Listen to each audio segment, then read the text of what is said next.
Olá, seja bem-vindo à nossa aula de língua portuguesa. Na nossa aula de hoje, nós vamos estar estudando o artigo, tá certo? A segunda classe de palavras que nós vamos estudar nesse ano. A primeira foi o substantivo, a gente já teve algumas aulas sobre os substantivos e as suas flexões em gênero, masculino e feminino, e número, singular e plural. Então, hoje, nós vamos estar estudando o artigo. E nós temos um texto base para algumas questões, que é esse daqui. É o texto O Último Adeus de Teresa. Esse texto está na página número 73 do nosso livro didático, página 73. E como nós vamos precisar de algumas questões dele para respondermos algumas questões, vamos então à leitura. O Último Adeus de Teresa é um texto escrito por Castro Alves e foi escrito no dia 28 de agosto de 1868, na época, do romantismo, aqui no Brasil. Então vamos lá. O adeus de Teresa. A primeira vez que eu fitei Teresa, como as plantas que arrasta a correnteza, a valsa nos levou nos giros seus, e amamos juntos. E depois na sala, adeus. Eu disse-lhe a tremer com a fala, e ela, corando, murmurou-me, adeus. Uma noite, entreabriu-se um reposteiro, e da alcova saía um cavaleiro, ainda beijando uma mulher sem véus. Era eu, era pálida Teresa. Adeus, lhe disse conservando-a presa. E ela, entre beijos, murmurou-me, adeus. Passaram tempos, séculos de delírio, prazeres divinais, gozos de empírio. Mas um dia volvi aos lares meus. Partindo eu disse, voltarei, descansa. Ela chorando mais do que uma criança, ela em soluço murmurou-me, adeus. Quando voltei, era o palácio em festa, e a voz dela de um homem lá na orquestra preenchiam de amor o azul dos céus. Entrei, ela me olhou branca, surpresa. Foi a última vez que eu vi Teresa, e ela, arquejando, murmurou-me, adeus. Então, antes da gente ir para as questões sobre o artigo, eu preciso lembrar mais uma vez que Castro Alves vai fazer parte da terceira geração romântica. Aqui nós temos um texto completamente subjetivo, sentimental, característica própria do romantismo, esse subjetivismo, essa angústia, esse adeus, que a gente vê tudo presente nesse poema. E para lembrarmos, antes da gente entrar mesmo na parte dos substantivos, vamos só dar uma olhada na primeira estrofe para a gente encontrar quais são os substantivos que lá estão. É preciso lembrar que o substantivo é uma classe de palavras que denota, que dá nome aos seres. Então, tudo que recebe um nome é chamado de substantivo. Tudo aquilo que, quando a gente fala, a gente consegue imaginar uma cena, todas as coisas, são substantivos. Por quê? Porque tudo que recebe um nome é chamado de substantivos. Vamos ao texto. Quando você tem a primeira vez que eu fitei, a vez primeira que eu fitei Teresa, primeiramente a palavra vez dá a ideia de um substantivo, né? Vez foi é um nome aqui. Teresa é outro nome próprio, né? O nome da pessoa amada, né? Como as plantas que arrasta a correnteza. A palavra plantas faz com que a gente pense que objeto é esse, né? E ser são esse, aliás. Assim como também a palavra correnteza, né? Que rima então com Teresa. Valsa, giros, são exemplos substantivos, né? Na sala, é um ambiente, um local, nome dado para o local da casa, então aqui também é um substantivo. Adeus vai ser um substantivo, né? Essa expressão de despedida. Fala também. Perceba que aqui você tem parecido como que nós pronunciamos com a fala. E quando a gente fala adeus, eu disse de tremir com a fala. Com a fala. Então, o apóstrofo aqui, esse sinal, indica que a letra M foi retirada. Agora, nós vamos dar uma olhadinha no nosso livro didático, na página de número 78. Na página número 78, na parte de foco no texto, nós temos o seguinte. Releia os seguintes versos do poema de Castro Alves, O Adeus de Teresa, que você estudou na parte que trata de literatura neste capítulo, esse que nós acabamos de ler. E aqui nós temos essas duas estrofes. Quando voltei era o palácio em festa, e a voz dela e de um homem lá na orquestra preencheu de amor o azul dos céus. Entrei, ela me olhou branca, surpresa. Foi a última vez que eu vi Teresa, e ela arquejando murmurou-me adeus. Questão de número 1. Na expressão o palácio em festa. A que se refere a palavra palácio no contexto? Quando a gente observa o texto que nós lemos anteriormente, não esse trecho aí e anteriormente, dá para entender que o termo palácio refere-se à casa de Teresa, né? O palácio, né, faz essa representação da casa de Teresa. Aqui não vem dizendo, mas aí quando a gente olha no texto, que foi o momento em que eles se viram, dá para entender que é justamente da casa. Logo em seguida, nós temos a pergunta: considerando o relacionamento que o eu lírico, a pessoa que está vivendo a situação do texto, tinha tido anteriormente com Teresa, por que é mais adequado empregar o em vez de o? Então, assim, o palácio em vez de um palácio. Então, assim, dá para entender porque o eu lírico, né, a pessoa que está vivendo a situação, já tinha conhecido a casa de Teresa. Então não era um palácio, era o palácio, né? Porque já era conhecido, né? Aquele local já era conhecido para ele, não é? A palavra o na expressão, né, o palácio, assume um sentido particular.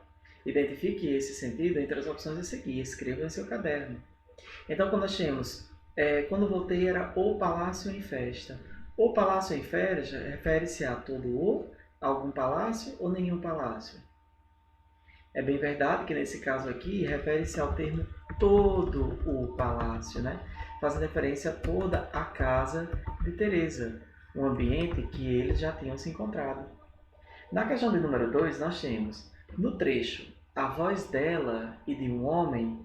Por que seria absurdo trocar a por uma, em vez de dizer assim, aqui, ó, a voz, uma voz, né? Porque nós temos assim a voz e por que não seria trocar uma? Porque nesse caso era uma voz específica, né? Tratava-se de uma voz específica. A voz de quem? A voz de Teresa. Compreendeu? Então não era apenas uma voz dela. E outra coisa, quando você tem uma voz dela, também significa que ela só tem uma, né? Então a gente pode dizer, além disso, Teresa só tem uma voz. Assim como qualquer, só tem uma voz. Assim como qualquer outra pessoa, ninguém tem mais de uma voz. Então seria a voz específica. Na letra B, nós temos porque, no contexto, a palavra em um homem é indispensável como referência ao homem que estava com Teresa. Primeiro porque é o seguinte, o homem é o substantivo masculino, né? Vamos colocar entre aspas, homem é um substantivo masculino, e naquele contexto era um entre vários. Não era um ser determinado específico, não é? Ou seja, era um homem, não era o homem, para ser algo mais específico. Ficou claro? Compreenderam? E no número 3 nós temos, por que na expressão o azul dos céus seria inadequado empregar um no lugar de o? Um azul nos céus em vez de o azul dos céus. Mais uma vez, porque nós temos o azul específico, né? Porque nós temos o azul que é específico do céu, né? Do céu, da cor do céu. Compreendeu? Ficou claro? Então, assim, é importante nós percebermos que nesse texto, né? nesse poema, o homem que é visto pelo eu lírico, né, era um homem, né, daí esse termo. Já a voz de Teresa, o palácio, são coisas específicas, são coisas determinadas. Daí, nós vamos chamar essas palavrinhas o e a palavrinha de artigo. São chamados de artigos. Os artigos são chamados de determinantes. Por quê? Porque ele determina se o substantivo que está acompanhando está no masculino ou no feminino, e se está no plural ou no singular. Vamos dar mais uma olhadinha. Então vamos perceber aqui um detalhe, né? Artigo. Como eu disse, o artigo é um determinante. O que isso significa? é que ele especifica o gênero. O que é o gênero? O gênero masculino ou feminino do substantivo, e o número também.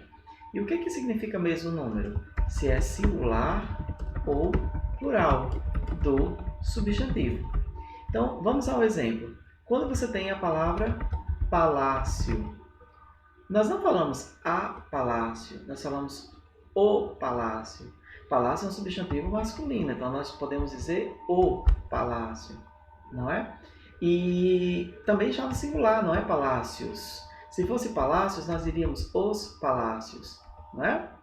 Agora, também existe um outro tipo de artigo que, quando eu digo um palácio, veja que quando eu falo um palácio, eu não estou falando de um palácio específico, mas de um de vários, não é? Um desconhecido.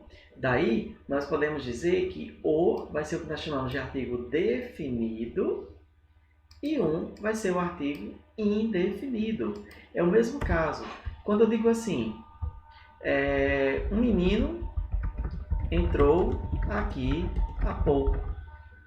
Quando eu tenho a palavra menino, que é uma palavra masculina e está no singular, não é? Eu uso o determinante um para dizer que foi um menino, no sentido de algum menino, foi alguém desconhecido.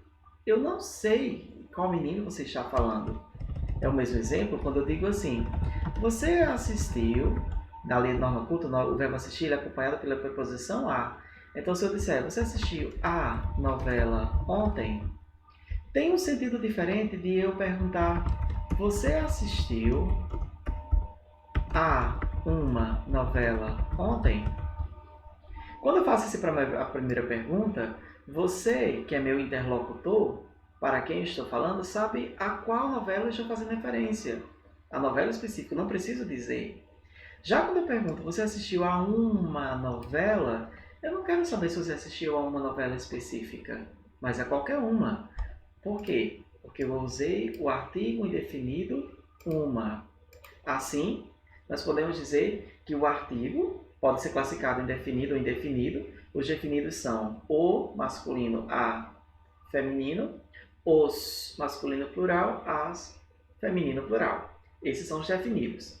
E os indefinidos são uma masculino singular, uns masculino plural, uma feminino singular, umas feminino plural. Assim, nós podemos dizer mais uma vez que os artigos são determinantes. Eles determinam o gênero e o número do substantivo que o acompanha.